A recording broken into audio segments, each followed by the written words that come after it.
जी, जी, वो असल में मैंने ये प्रेडिक्शन की भी है कि 8 फरवरी से पहले इस बात की गवर्नरशिप के इम्कानात बहुत ज़्यादा हैं केपीके में। देखिए बात ये है कि पीटीआई के लोग बाज़ औक़ात लबो लहजा अभी सलीम शेषवानी साहब जो है, माशाल्लाह मैं भी उनको जानता हूँ, मुझे भी जानते हैं। तो वो जो अभी लबो लहजा इख्तियार करेगा ना, वो मुनासिब नहीं होता क्योंकि ये जो दहशतगर्दों से मुकाबला है, ये पूरे मुल्क के मामले के अंदर है, खाली एक इलाके में नहीं है। और ज़ाहिर है कि इसके अंदर हमारी जो है पाकिस्तान की सिक्योरिटी एजेंसीज़ है और पाकिस्तान की अफ़वाज है, ये सब अपने तौर पे ये उससे मुकाबला कर रहे हैं। तो हमें उनको वो सपोर्ट देनी है किसी न किसी तरीके से। हाँ, ये इख्तिलाफ हो सकता है कि आप किस तरह करें। ये तो मैं भी कहता हूँ कि इसके मामले में जो है वो वहाँ की गवर्नमेंट से कंसल्ट किया जाए। लेकिन जो अभी लेवल है जो वो इख्तियार कर रहे थे, जो अल्फाज, मुझे अच्छा नहीं लगा ये बात कहते हुए।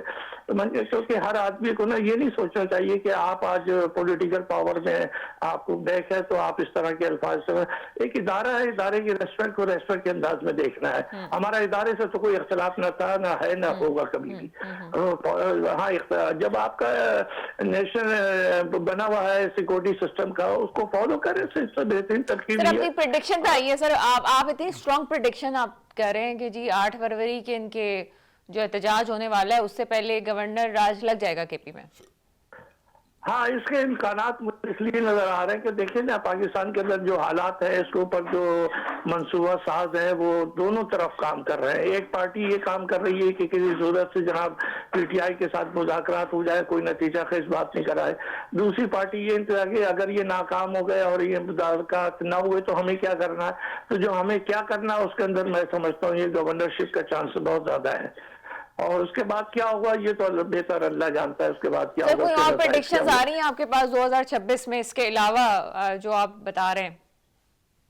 नहीं, इसके अलावा तो एक प्रेडिक्शन तो मैं ये पक्की कर सकता हूँ, 2026 में ऊंट किसी करवट बैठ जाएगा, ये तयशुदा बात है। इसमें ज्यादा टाइम नहीं लगेगा, मैक्सिमम मार्च तक, इससे ज्यादा नहीं लगेगा। ये मुल्क के हालात जो है बहुत ज्यादा हमारे जो है आदम इस्तेकाम की तरफ चले गए हैं, ये आहिस्ता आहिस्ता इंशाल्लाह खत्म हो जाएगा, ये उम्मीद है मुझे। सर अभी तक जो बातें हम सुन रहे थे कि पीटीआई पे पाबंदी लगेगी या गवर्नर राज की बात होगी, अभी तक तो ये बातें नहीं पूरी हुई, तो आपको क्या लगता है कि हाँ, जो लोग ये तस्वुर कर रहे हैं कि वो पार्टी पे पाबंदी लगानी, वो गलत बात है, वो नहीं होगा। उसकी वजह की पाबंदी लगाने के लिए बड़ी सर मेरे कहने का मौका ये है कि आप समझते हैं कि मुस्लिम लीग नून भी ये चाहती है और पीपल्स पार्टी भी ये चाहती है कि मामला किसी तरह से पीटीआई के साथ बेहतर हो सके। हम अभी इदारों की बात नहीं कर रहे। अच्छा देखिए, एक हकीकत तो ये है ना कि अगर पीटीआई के मुज़ाकरात कामयाब हुए तो सबसे ज्यादा नुकसान पीपल्स पार्टी और मुस्लिम लीग को होगा। अच्छा, सबसे ज्यादा। लेकिन ये एक चीज अच्छी है कि जरदारी साहब जो है, जो मफाहमत पसंद मशहूर है, वो कोई ना कोई एक रास्ता निकाल लेते हैं और वो कोशिश कर रहे हैं कि पीटीआई के साथ उनका कोई अच्छा मैनेजमेंट हो जाए।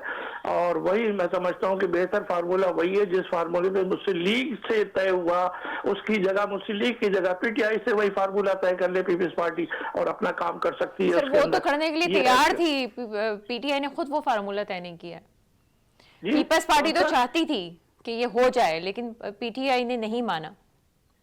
हाँ, तो वो पीटीआई का मैंने बताया ना, पीटीआई में एक तो मसला अभी तक मेरी समझ में नहीं आता। आप देखें ना कि एनडी नेशनल डायलॉग कमेटी के अंदर वहाँ पे मुरब्बत साहब भी बैठे हुए थे और वहाँ पे सैफुल्लाह साहब भी बैठे थे, दोनों पीटीआई के हैं इस वक्त। तो ये क्यों वहाँ बैठे हुए थे जब पीटीआई ने मना कर दिया था। दूसरी बात ये, उसके अंदर पीपल्स पार्टी का ना होना, मुस्लिम लीग का ना होना, ये बहुत ज्यादा